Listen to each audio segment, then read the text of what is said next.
আসসালামু আলাইকুম। এটিএন বাংলা সংবাদে সবাইকে স্বাগত জানাচ্ছি। মমদিনাজ মমের শুরুতেই বিআরবি কেবল সংবাদ শিরোনাম। অর্থনীতি পুনর্গঠন, আইনের শাসন প্রতিষ্ঠা ও দুর্নীতি নির্মূলই হবে বিএনপির মূল চ্যালেঞ্জ। নির্বাচনোত্তর প্রথম সংবাদ সম্মেলনে তারেক রহমান জবাবদিহিমূলক সরকার প্রতিষ্ঠার অঙ্গীকার। মঙ্গলবার সকালে সংসদ সদস্য এবং বিকেলে মন্ত্রিপরিষদের শপথ পড়বেন সিইসি ও রাষ্ট্রপতির। ত্রয়োদশ সংসদ নির্বাচনে বিজয়ী 297 জনের গেজেট প্রকাশ। 30টি আসনে পুনরায় ভোট গণনা এবং বিজয়ীদের শপথ গ্রহণ স্থগিতের আবেদন জামায়াতে ইসলামীর। আইনি পদক্ষেপ নেয়ার কথা জানান দলটি। গণভোটে হায়ের মাধ্যমে জনগণ সংস্কারের পক্ষে রায় দিয়েছে মন্তব্য আলী রিয়াজের। একক সংখ্যাগরিষ্ঠতা পেলেও জুলাই সনদ বাস্তবায়নে বিএনপি দায়বদ্ধ। বিপুল সংখ্যাগরিষ্ঠতা পাওয়ায় তারেক রহমানকে অভিনন্দন প্রধান উপদেষ্টার। মর্যাদাপূর্ণ ফলাফল অর্জনে শফিকুর রহমান ও নাহিদ ইসলামকে শুভেচ্ছা ডক্টর ইউনূসের। এবং 2008 সালের পর এবারের সংসদ নির্বাচন ছিল গ্রহণযোগ্য ও প্রতিদ্বন্দ্বিতাপূর্ণ। ইইউ নির্বাচন পর্যবেক্ষক ও কমনওয়েলথ ইলেকশন অবজারভেশন গ্রুপের মূল্যায়ন। শুনছিলেন বিআরবি কেবল সংবাদ শিরোনাম, এবার বিস্তারিত। বিএনপির নিরঙ্কুশ বিজয় বাংলাদেশের গণতন্ত্রকামী মানুষের বিজয়। হাজারো জনতার রক্তের বিনিময়ে পাওয়া গণমানুষের এই বিপুল সমর্থনের প্রতিদান দেবে বিএনপি। নির্বাচনোত্তর সংবাদ সম্মেলনে দলটির চেয়ারম্যান তারেক রহমান বলেন, জবাবদিহিমূলক সরকার প্রতিষ্ঠা করবে বিএনপি। নির্বাচনে অংশ নেওয়া প্রতিটি রাজনৈতিক দলকে ধন্যবাদ জানিয়ে তারেক রহমান বলেন, মত ও পথের ভিন্নতা থাকলেও দেশের স্বার্থে সবাইকে এক থাকতে হবে। ভঙ্গুর অর্থনীতি পুনর্গঠন, আইনের শাসন প্রতিষ্ঠা এবং দুর্নীতিকে নির্মূল করে মূল চ্যালেঞ্জ হিসেবে দেখছেন বিএনপি চেয়ারম্যান। কামরুজ্জামান রাজীবের রিপোর্ট। ধন্যবাদ। নির্বাচনোত্তর সংবাদ সম্মেলন শেষ করেই দু আঙ্গুল তুলে ভিক্টোরি সাইন দেখিয়ে নির্বাচনে বিএনপির নিরঙ্কুশ বিজয়টা উদযাপন করলেন তারেক রহমান। এ যেন পাহাড় সম প্রতিবন্ধকতা মোকাবেলা করে গণতন্ত্র প্রতিষ্ঠার পথ সুগম করার আত্মতুষ্টি। রাজধানীর ইন্টারকন্টিনেন্টাল হোটেলে দেশি বিদেশি সাংবাদিকদের উপস্থিতিতে জনাকীর্ণ সংবাদ সম্মেলনে তারেক রহমান বলেন, রক্তে ভেজা গণতন্ত্রের যে পথ রচিত হয়েছে তা যাতে কোনো অপশক্তি ব্যাহত করতে না পারে তা নিশ্চিতে জাতীয় ঐক্য বজায় রাখতে হবে। এই বিজয় বাংলাদেশের, এই বিজয় গণতন্ত্রের, এই বিজয় গণতন্ত্রকামী জনগণের। আজ থেকে আমরা সবাই স্বাধীন। দেশে পুনরায় জনগণের সরাসরি ভোটে জনগণের কাছে জবাবদিহিমূলক সংসদ এবং সরকার প্রতিষ্ঠিত হতে যাচ্ছে। আর কোনো অপশক্তি যাতে দেশে ফ্যাসিবাদ কায়েম করতে না পারে, দেশকে তাবেদার রাষ্ট্রে পরিণত করতে না পারে, এজন্য আমরা সকলে ইনশাআল্লাহ ঐক্যবদ্ধ থাকবো এবং থাকতে হবে। বিশ্বাস করি জাতীয় ঐক্য আমাদের শক্তি, বিভাজন আমাদের দুর্বলতা। সব সংশয় কাটিয়ে শান্তিপূর্ণ একটি সুষ্ঠু নিরপেক্ষ নির্বাচন করতে পারায় অন্তর্বর্তী সরকার ও নির্বাচন কমিশন সহ সংশ্লিষ্টদের কৃতজ্ঞতা জানিয়ে তারেক রহমান বলেন, জনগণের কাছে করা প্রতিটি অঙ্গীকার বাস্তবায়ন করবে বিএনপি। জনগণ বিএনপির প্রতি যে বিশ্বাস এবং ভালোবাসা দেখিয়েছেন, এবার জনগণের জীবন মান উন্নয়নের জন্য নিরলস কাজের মাধ্যমে জনগণের এই বিশ্বাস এবং ভালোবাসার প্রতিদান দিতে আমাদেরকে ঐক্যবদ্ধভাবে কাজ করতে হবে। নেতাকর্মীদের উদ্দেশ্যে বিএনপি চেয়ারম্যান বলেন, দেশ পুনর্গঠনে সবাইকে দায়িত্বশীল ভূমিকা রাখতে হবে, কোনো বেআইনি কর্মকাণ্ড বরদাস্ত করা হবে না। আইনের শাসন প্রতিষ্ঠাই বিএনপির লক্ষ্য। ন্যায়পরায়ণতা হবে আদর্শ। আইনের শাসন প্রতিষ্ঠা করা না গেলে আমাদের সকল চেষ্টা ব্যর্থ হয়ে যেতে পারে। আইনের শাসন প্রতিষ্ঠায় সরকারি দল কিংবা বিরোধী দল, অন্য মত কিংবা ভিন্ন মত, প্রতিটি বাংলাদেশী নাগরিকের জন্যই আইন সমান। আইনের প্রয়োগ হবে বিধিবদ্ধ নিয়মে। পরে বাংলাদেশের পররাষ্ট্রনীতি ও আওয়ামী লীগের পুনর্বাসন ইস্যুতে ভারতীয় সাংবাদিকদের প্রশ্নের জবাবে তারেক রহমান বলেন, আইনি প্রক্রিয়ায় সবকিছু হবে, বাংলাদেশের মানুষের স্বার্থ সংরক্ষণই বিএনপির পররাষ্ট্রনীতি। The interest of Bangladesh and the interest of Bangladeshi people comes first. By protecting the interest of Bangladesh and the people of Bangladesh, we will decide our foreign policy. আমাদের যে ইঞ্জিনিয়ারিংটা ছিল সেটা হচ্ছে জনগণকে আমাদের পক্ষে নিয়ে আসা, সেটাতে আলহামদুলিল্লাহ আমরা সফল হয়েছি। নিরাপদ মানবিক দেশ প্রতিষ্ঠার পথে সবার সহযোগিতা চান তারেক রহমান। আমরা এমন একটা ইকোনমি ইন্ট্রোডিউস করতে চাই যেখানে সবাই সবার যোগ্যতা এবং মেধার ভিত্তিতে সবাই সবার মতন করে ব্যবসা বাণিজ্য সবকিছু করতে পারবে। কোনো একটা বিশেষ মহলকে আমরা সুযোগ দিতে চাই না, তাতে কোনো লং টার্মে ভালো। কামরুজ্জামান রাজীব, এটিএন বাংলা, ঢাকা। ত্রয়োদশ জাতীয় সংসদ নির্বাচনে বিজয়ীদের শপথ পড়ানো হবে আগামী মঙ্গলবার। এদিন বিকেলে মন্ত্রিসভার শপথ অনুষ্ঠিত হবে। এক প্রেস ব্রিফিংয়ে নির্বাচন কমিশনের সচিব আক্তার আহমেদ এসব তথ্য জানান। সচিব বলেন, মঙ্গলবার সকালে নবনির্বাচিত এমপিদের শপথ পড়ানো হবে। তাদের শপথ পড়াবেন প্রধান নির্বাচন কমিশনার এএমএম নাসির উদ্দিন। আর বিকেলে মন্ত্রিসভার সদস্যদের শপথ পড়াবেন রাষ্ট্রপতি মোহাম্মদ শাহাবুদ্দিন। তিনি আরও বলেন, শপথের প্রস্তুতির কাজ শুক্রবার থেকে শুরু হয়েছে। এদিকে চুক্তিতে থাকা মন্ত্রিপরিষদ সচিব শেখ আব্দুর রশিদের চুক্তি বাতিল করা হয়েছে। এই পদে নতুন দায়িত্ব পেয়েছেন প্রধান উপদেষ্টার মুখ্য সচিব এম সিরাজউদ্দিন মিয়া। তিনি নিজ দায়িত্বের পাশাপাশি অতিরিক্ত এই দায়িত্ব পালন করবেন। জনপ্রশাসন মন্ত্রণালয়ের পৃথক আদেশে এসব তথ্য জানানো হয়েছে। এর আগে শুক্রবার রাতে ত্রয়োদশ জাতীয় সংসদ নির্বাচনে নবনির্বাচিত 297 জন সংসদ সদস্যদের গেজেট প্রকাশ করে নির্বাচন কমিশন। নির্বাচন কমিশনের সিনিয়র সচিব আক্তার আহমেদ স্বাক্ষরিত গেজেটে সংসদ সদস্য হিসেবে নবনির্বাচিতদের নাম, পিতার নাম, মাতার নাম, ঠিকানা প্রকাশ করা হয়েছে। গেজেট প্রকাশের 3 দিনের মধ্যে নবনির্বাচিত সংসদ সদস্যদের শপথ গ্রহণ অনুষ্ঠিত হয়।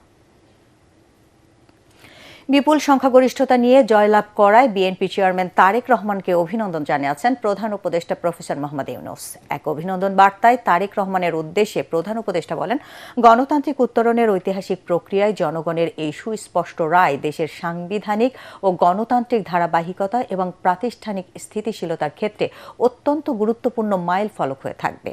তিনি বলেন, রাষ্ট্র পরিচালনার গুরু দায়িত্ব পালনের ক্ষেত্রে প্রজ্ঞা, গণতান্ত্রিক মূল্যবোধ ও জনকল্যাণমুখী চেতনার আলোকে তারেক রহমান স্থিতিশীল, অন্তর্ভুক্তিমূলক ও উন্নয়নমুখী পথে এগিয়ে নিয়ে যাবেন।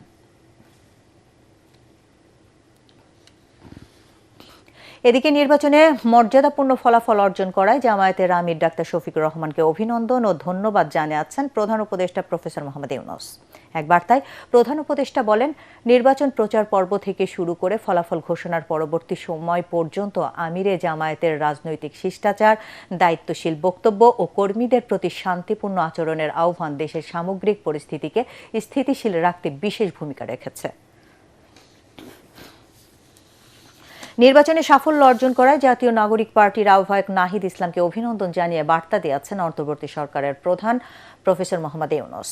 এক বার্তায় নাহিদ ইসলামের উদ্দেশ্যে প্রধান উপদেষ্টা বলেন, এনসিপি যে সাহস, দৃঢ়তা ও আত্মবিশ্বাসের সঙ্গে অংশগ্রহণ করেছে তা দেশের গণতান্ত্রিক ইতিহাসে একটি তাৎপর্যপূর্ণ অধ্যায় হিসেবে চিহ্নিত হয়ে থাকবে। 30টি সংসদীয় আসনে পুনরায় ভোট গণনা এবং বিজয়ীদের শপথ গ্রহণ স্থগিতে ইসির কাছে আবেদন করেছে জামায়াতে ইসলামী। শনিবার মগবাজারে দলটির কেন্দ্রীয় কার্যালয়ে এক সংবাদ সম্মেলনে একথা জানায় দলটির সহকারী সেক্রেটারি জেনারেল এহসানুল মাহবুব জুবায়ের। তিনি অভিযোগ করেন, দেশের বিভিন্ন এলাকায় সহিংসতায় জামায়াতের নেতাকর্মীরা মারাত্মকভাবে আহত হচ্ছেন। মৃত্যুর ঘটনাও ঘটেছে বলে দাবি করেন এই নেতা। তিনি বলেন, 30টি আসনে চরম অব্যবস্থাপনা ও পক্ষপাতিত্ব হয়েছে। অনেক কেন্দ্রে ফলাফল প্রকাশে অস্বাভাবিক বিলম্ব হয়েছে বলে দাবি তার। ব্রিফিংয়ে জামায়াতের সহকারী secretary general advocate Moazzem Hossain Helal দাবি করেন, পঞ্চগড়, ঠাকুরগাঁও, লালমনিরহাট, বগুড়া 3, সিরাজগঞ্জ, যশোর, খুলনা, ময়মনসিংহ, কিশোরগঞ্জ, ঢাকা 7, 8, 13, 17 সহ গোপালগঞ্জ, চট্টগ্রাম ও কক্সবাজারের আসনগুলোর ফলাফল স্থগিত রেখে পুনরায় ভোট গণনা করার। এসব আসনে তারা বিজয়ী হবেন বলেও আশা প্রকাশ করেন দলটির নেতারা। বিভিন্ন জায়গায় সহিংসতার ঘটনায় মৃত্যুবরণের ঘটনা ঘটেছে, মারাত্মক আহত হয়েছেন, পরে মৃত্যুবরণ করেছেন, এমন কিছু ঘটনা ঘটেছে। আমরা এই সমস্ত বিষয়গুলো নিয়ে স্থানীয়ভাবে প্রশাসনের সাথে আমরা আলাপ করেছি, অভিযোগ দায়ের করা হয়েছে এবং আমরা আশা করছি যে এগুলোর তড়িৎ পদক্ষেপ তারা গ্রহণ করবেন। 30টি আসনে আমরা এই ধরনের চরম অব্যবস্থাপনা দেখেছি, যেখানে ভোট জালিয়াতি হয়েছে, কারচুপি হয়েছে, যে সমস্ত কাগজগুলো তারা দিয়েছেন সেখানে অপারেটিং হয়েছে, ঘোষণা মাজা হয়েছে। আসনগুলো ভোট বা ফলাফল স্থগিত রেখে এবং পুনঃগণনার মধ্য দিয়ে আমরা নতুনভাবে ফলাফল ঘোষণা করার জন্য আমরা আইনি পদক্ষেপ নেওয়ার জন্য আমরা উদ্যোগ নিয়েছি। গণভোটে হ্যাঁ এর মাধ্যমে জনগণ সংস্কারের পক্ষে রায় দিয়েছে বলে মন্তব্য করেছেন প্রধান উপদেষ্টার বিশেষ সহকারী ডক্টর আলী রিয়াজ। একক সংখ্যাগরিষ্ঠতা পেলেও বিএনপি তার নৈতিকতা দায়বদ্ধতা থেকে জুলাই সনদ ও সংস্কার প্রস্তাব বাস্তবায়নে ভূমিকা রাখবে বলে আশা করেন তিনি।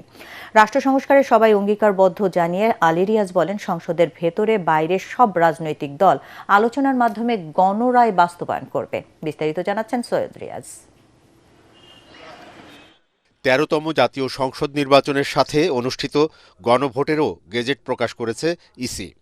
এই গেজেট অনুযায়ী জুলাই সনদ বাস্তবায়নের পক্ষে ভোট পড়েছে 4,82,660,টি। অন্যদিকে না ভোট পড়েছে 2,20,71,726টি।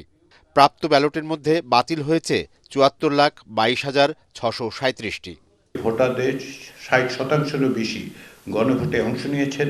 রাজধানীর বেইলি রোডের ফরেন সার্ভিস একাডেমিতে আয়োজিত সংবাদ সম্মেলনে গণভোট সংক্রান্ত জনসচেতনতামূলক প্রচার কার্যক্রমের মুখ্য সমন্বয়ক আলী রিয়াজ বলেন, জনগণের রায়কে কেবল সংখ্যার বিবেচনায় দেখলে হবে না। 24-এর গণ অভ্যুত্থানে যারা প্রাণ দিয়ে এবং আহত হয়ে রাজনৈতিক দলগুলোর উপর যে দায়িত্ব অর্পণ করেছে তার স্বীকৃতি এই গণভোটের বিজয়। বাংলাদেশ জাতীয়তাবাদী দল সবসময় অ্যাডাপ্টেবিলিটি দেখিয়েছে, ফলে আমরা আশা করতে পারি গণভোটের যে প্রস্তাব উপস্থাপন করা হয়েছিল তারা এগুলিকে বিবেচনায় নেবেন। গণভোটে প্রাপ্ত ভোটের সংখ্যা নিয়ে দেশব্যাপী যে মিশ্র প্রতিক্রিয়া দেখা দিয়েছে সে বিষয়ে আলী রিয়াজ বলেন, অনেক ভোটার জাতীয় নির্বাচনে ভোট না দিলেও গণভোটে তাদের মতামত দিয়েছেন। নির্বাচনে ভোট দিতে এসে কেবলমাত্র গণভোটে ভোট দিয়েছেন, অন্য ভোটে কোনো ভোট দেননি, এরকম হয়েছে। ফলে এটা খুব অস্বাভাবিকতা, এবং এটা অস্বাভাবিক বলে বিবেচিত হতো যদি আপনি 30-40% ব্যবধান দেখতে পেতেন। এ সময় অন্তর্বর্তী সরকার প্রধানের বিশেষ সহকারী আলী রিয়াজ ১৩তম জাতীয় সংসদ নির্বাচনে বিজয়ী নতুন সংসদ সদস্য ও সংশ্লিষ্ট রাজনৈতিক দলসহ দেশবাসীকে অভিনন্দন জানান। আন্তরিকভাবে ধন্যবাদ জানাচ্ছি। সৈয়দ রিয়াজ, এটিএন বাংলা, ঢাকা। ২০০৮ সালের পর এবারে জাতীয় নির্বাচন ছিল ঐতিহাসিক, অবাধ, সুষ্ঠু, গ্রহণযোগ্য ও প্রতিদ্বন্দ্বিতাপূর্ণ বলে জানিয়েছেন ইউরোপীয় ইউনিয়নের ইলেকশন অবজারভার মিশনের প্রধান পর্যবেক্ষক ইভার্স ইয়াবস। রাজধানীর একটি হোটেলে নির্বাচন পরবর্তী প্রাথমিক পর্যবেক্ষণ রিপোর্টে একথা জানান তিনি।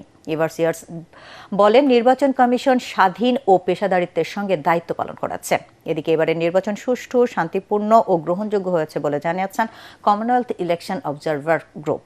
বিস্তারিত ইয়াসিন রানার রিপোর্টে। ত্রয়োদশ জাতীয় নির্বাচন ও গণভোট পর্যবেক্ষণে কাজ করে দেশি বিদেশি প্রায় 60,000 পর্যবেক্ষক। সারা দেশে কাজ করে ইউরোপীয় ইউনিয়ন, কমনওয়েলথ ইলেকশন অবজারভার সহ বিভিন্ন দেশের একাধিক সংস্থা। জুলাই গণঅভ্যুত্থানের পর অনুষ্ঠিত হওয়া এই নির্বাচনকে ঐতিহাসিক বলে জানায় ইইউ মিশন। পাশাপাশি নারী প্রার্থী কম থাকা, অনলাইন হয়রানি, নারী প্রচার কর্মীদের উপর হামলা ও সামাজিক যোগাযোগ মাধ্যমে অপতথ্য ছড়ানোর বিষয়টিও তুলে ধরা হয়।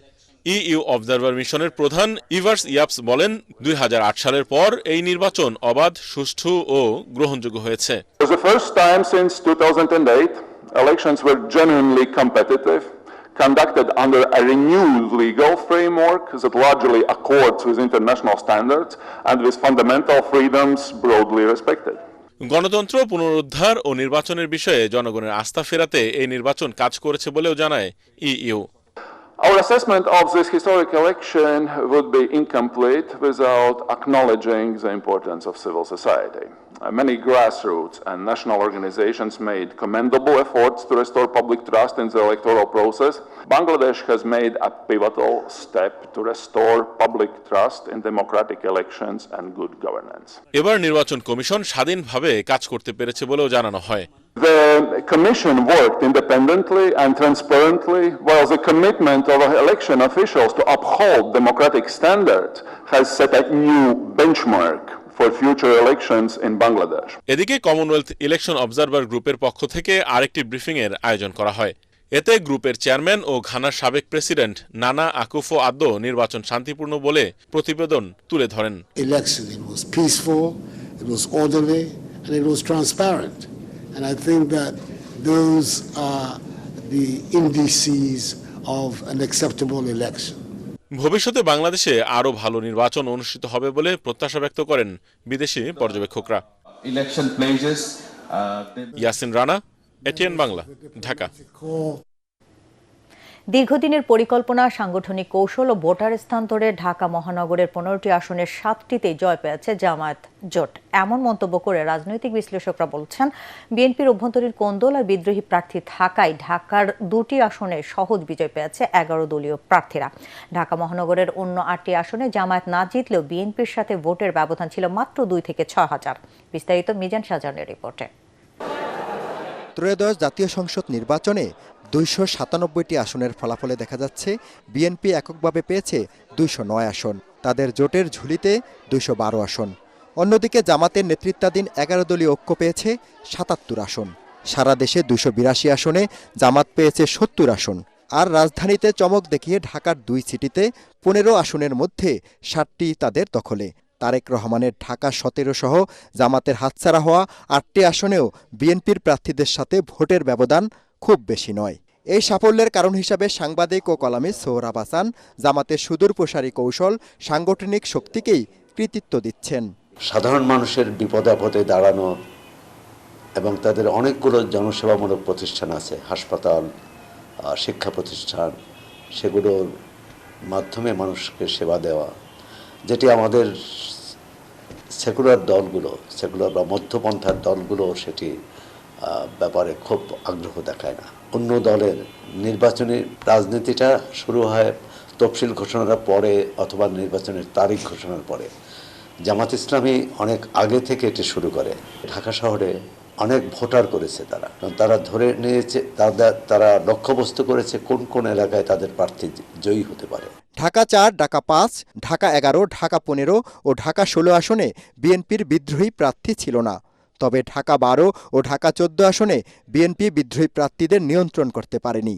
বিএনপির অভ্যন্তরীণ কোন্দলের কারণে জামাতের বিজয় অনেকটা সহজ হয়েছে বলে মনে করেন এই রাজনৈতিক বিশ্লেষক। 77 আসনে অনেকেই অবাক হয়েছেন বা তার এই উত্থানে একটা কারণ যে আওয়ামী লীগ নির্বাচনী মাঠে ছিল না। এর আগে জামাত ইসলামী দল হিসেবে পরিচিত, তারা ধর্মের ভিত্তির বাইরে এসে কিন্তু তার নিজের ভাবমূর্তি গড়ার চেষ্টা করেছে। আগে দলের গঠনতন্ত্রে যে কোরআন সুন্নাহ ভিত্তিক শাসন, সৎলোকের শাসন, এখন সৎলোকের শাসনের উপর জোর দিয়েছে, কিন্তু এখন তারা বলছে ইনসাফ ভিত্তিক সমাজ, ইনসাফ ভিত্তিক রাষ্ট্র। এদিকে ঢাকা 16 আসনে বিএনপির পরাজিত প্রার্থী আমিনুল হক অনিয়মের অভিযোগ তোলে আবার ভোট গণনার দাবি জানিয়েছেন। আইনি জটিলতা রয়েছে, সেই আইনি জটিলতাগুলো যাচাই বাছাই করে আমি সেটি হাইকোর্টে অবশ্যই যাব। ঢাকা 9 আসনে জয়ী বিএনপির প্রার্থী হাবিবুর রশিদ হাবিবের দাবি, তিনি ঢাকার স্থানীয় হওয়ায় জামাতের কোনো কৌশল কাজে আসেনি। এই এলাকার অলিতে গলিতে আমার বিচরণ রয়েছে, সুতরাং মানুষের সাথে আমার সামাজিক, ব্যক্তিগত, রাজনৈতিক সম্পর্ক ছিল। সেই ভালোবাসার, দলের জনপ্রিয়তা, ধানের শীষের জনপ্রিয়তা এবং এলাকার সন্তান হিসেবে এলাকার মানুষের ভালোবাসা, দুটি সংমিশ্রণই এই রহস্য। স্বাধীনতার পর এই প্রথমবারের মতো রাজধানী ঢাকায় কোনো আসনে বিজয় পেল জামাত। মিজান শাহজাহান, এটিএন বাংলা, ঢাকা। সদ্য সমাপ্ত নির্বাচনের পর মাগুরা 1 ও 2 নির্বাচিত সংসদ সদস্যদের কাছে সাধারণ মানুষ মাগুরা উন্নয়নের নানা রকম প্রত্যাশা ব্যক্ত করেছেন। সেখান থেকে সহকর্মী সুজন মাহমুদ জানাচ্ছেন নির্বাচন পরবর্তী মানুষের অনুভূতি। সালামি স্টিল ভোটের খবর নিয়ে এই মুহূর্তে আছি মাগুরা শহরের স্টেডিয়াম পাড়া এলাকাতে। তবে আপনাদের একটু জানিয়ে রাখি, ভোটের পরবর্তী যে সময় গিয়েছে সেই সময়ে কিন্তু মাগুরাতে কোনো সহিংসতার কোনো ঘটনাই ঘটেনি, শান্তিপূর্ণভাবে কিন্তু নির্বাচন হয়েছে। তবে সাধারণ মানুষের নতুন সরকারের কাছে কিন্তু প্রত্যাশা অনেক রয়েছে। মাগুরাতে সব থেকে বড় একটি স্বপ্নের প্রকল্প রয়েছে মাগুরার মানুষের, সেটা হচ্ছে স্বপ্নের রেল সেতু।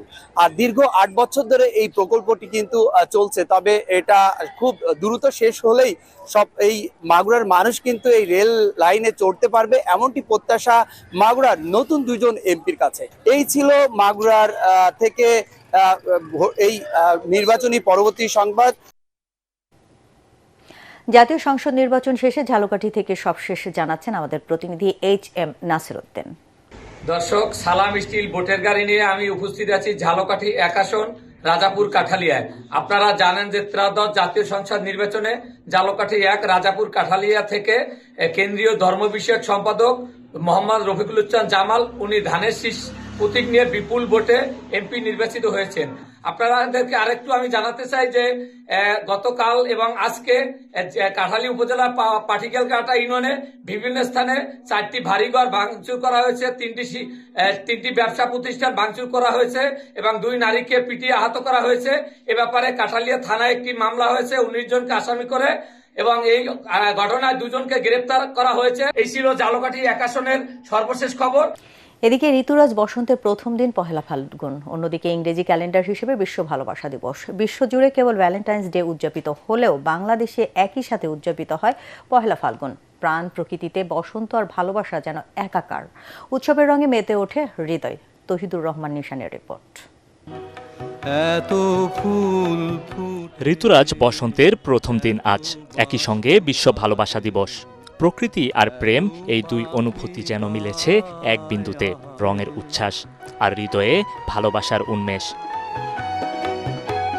রঙিন শাড়ি আর পাঞ্জাবিতে বসন্তের সাজে ঘুরতে বের হয়েছেন অনেকেই। অনেকেরই হাতে লাল গোলাপ। ফুলের দোকানে সমাগম তরুণ তরুণীদের।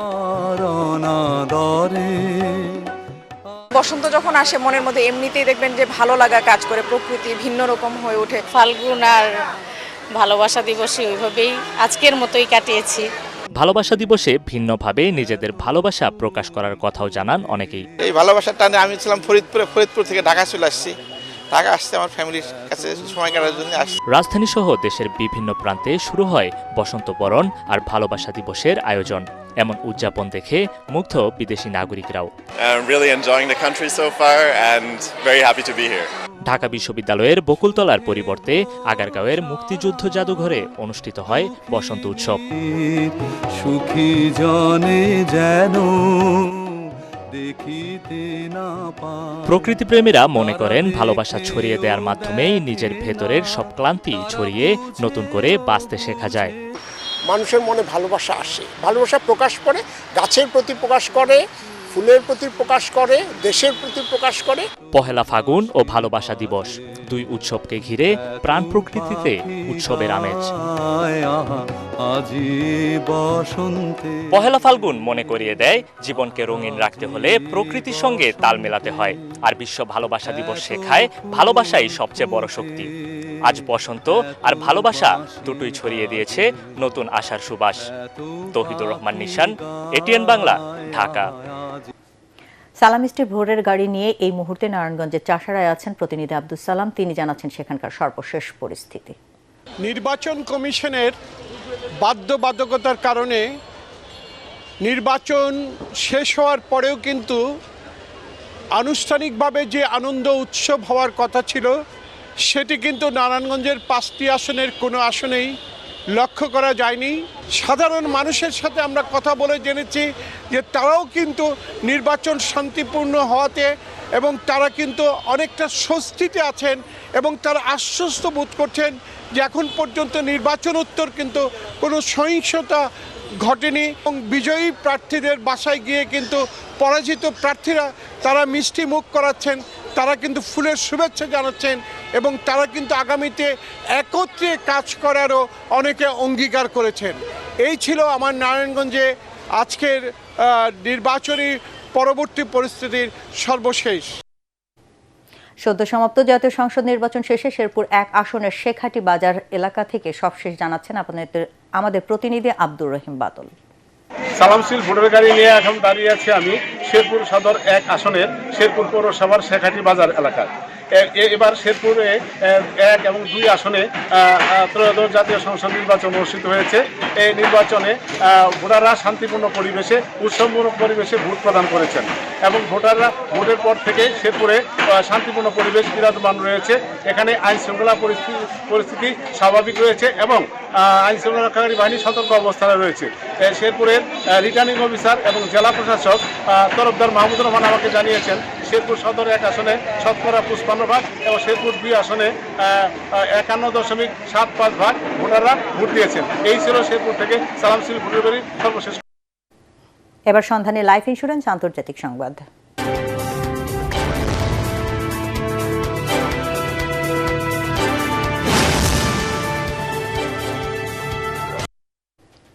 শাসন ব্যবস্থার পরিবর্তনই ইরানের জন্য সবচেয়ে ভালো জিনিস হতে পারে বলে মন্তব্য করেছেন মার্কিন প্রেসিডেন্ট ডোনাল্ড ট্রাম্প। এএফপির প্রতিবেদনে বলা হয়, নর্থ ক্যারোলাইন ফোর্ট ব্যাগ সামরিক ঘাঁটিতে সাংবাদিকদের সঙ্গে এই কথা বলেন তিনি। ট্রাম্পের এই মন্তব্য ইরানের ধর্মীয় শাসক গোষ্ঠীকে উৎখাত করার সবচেয়ে প্রকাশ্য আহ্বান হিসেবে বিবেচিত হচ্ছে। এদিকে ইরানের সঙ্গে উত্তেজনার মধ্যে আরেকটি বিমান বাহিনীর রণতরী মোতায়েনের ঘোষণা দিয়েছে মার্কিন প্রেসিডেন্ট ডোনাল্ড ট্রাম্প। তিনি বলেন, দ্বিতীয় বিমান বাহিনীর রণতরী শীঘ্রই মধ্যপ্রাচ্যে পাঠানো হবে। এটি ইতোমধ্যে আরব সাগরে অবস্থানরত আব্রাহাম লিঙ্কন রণতরীর সঙ্গে যুক্ত হবে। একই সঙ্গে ইরানের সঙ্গে কূটনৈতিক সমাধানের সম্ভাবনার কথা উল্লেখ করেন মার্কিন প্রেসিডেন্ট। আগামী মাসে পারমাণবিক আলোচনা সমাধানে পৌঁছাতে পারে, তবে ব্যর্থ হলে কঠোর পদক্ষেপ নেওয়ার হুঁশিয়ারিও দেন তিনি। এবার খেলার খবর।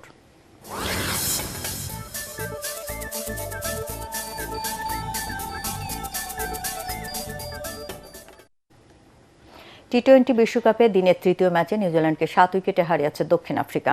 স্কটল্যান্ডকে 5 উইকেটে হারিয়ে টি-20 বিশ্বকাপে সি গ্রুপের পয়েন্ট টেবিলে দ্বিতীয় স্থানে উঠে এল ইংল্যান্ড। 153 রানের জয়ের টার্গেটে নেমে 5 উইকেটে 155 রান তুলে 10 বল হাতে রেখে জয় পায় ইংলিশরা। দলের 13 রানে 2 উইকেট হারিয়ে শুরুতেই চাপে পড়ে হ্যারি ব্রুকের নেতৃত্বাধীন ইংল্যান্ড।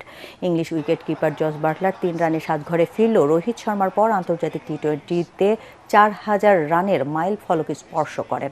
ম্যাচ সেরা টম ব্যান্টনের অপরাজিত 63 রানে 5 উইকেট হারিয়ে জয় পায় 2 বারের বিশ্ব চ্যাম্পিয়নরা। এর আগে কলকাতার উডেন গার্ডেন্সে টসে হেরে ব্যাটিং করে 152 রানে অল আউট হয় স্কটরা। দলের পক্ষে সর্বোচ্চ 49 রান করেন অধিনায়ক রিচি ব্যারিংটন। এদিকে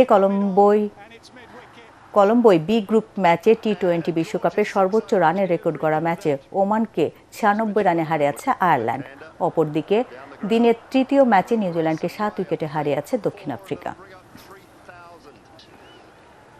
শেষ করার আগে বিআরবি কেবল সংবাদ শিরোনাম আরেকবার। অর্থনীতি পুনর্গঠন, আইনের শাসন প্রতিষ্ঠা ও দুর্নীতি নির্মূলই হবে বিএনপির মূল চ্যালেঞ্জ। নির্বাচনোত্তর প্রথম সংবাদ সম্মেলনে তারেক রহমান। জবাবদিহিমূলক সরকার প্রতিষ্ঠার অঙ্গীকার। মঙ্গলবার সকালে সংসদ সদস্য এবং বিকেলে মন্ত্রিপরিষদের শপথ পড়াবেন সিএসি ও রাষ্ট্রপতি। ত্রয়োদশ জাতীয় সংসদ নির্বাচনে বিজয়ী 297 জনের গেজেট প্রকাশ। 30টি আসনে পুনরায় ভোট গণনা এবং বিজয়ীদের শপথ গ্রহণে স্থগিতের আবেদন জামায়াতে ইসলামীর। আইনি পদক্ষেপ নেওয়ার কথা জানান দলটি।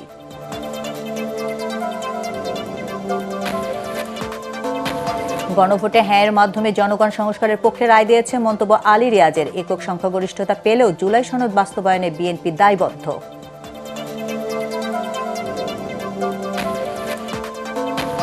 বিপুল সংখ্যাগরিষ্ঠতা পাওয়ায় তারেক রহমানকে অভিনন্দন। প্রধান উপদেষ্টার মর্যাদাপূর্ণ ফলাফল অর্জনে শফিকুর রহমান ও নাহিদ ইসলামকে শুভেচ্ছা ডক্টর ইউনূসের। 2008 সালের পর এবারের সংসদ নির্বাচন ছিল গ্রহণযোগ্য ও প্রতিদ্বন্দ্বিতাপূর্ণ। ইইউ নির্বাচন পর্যবেক্ষক ও কমনওয়েলথ ইলেকশন অবজারভার গ্রুপের মূল্যায়ন।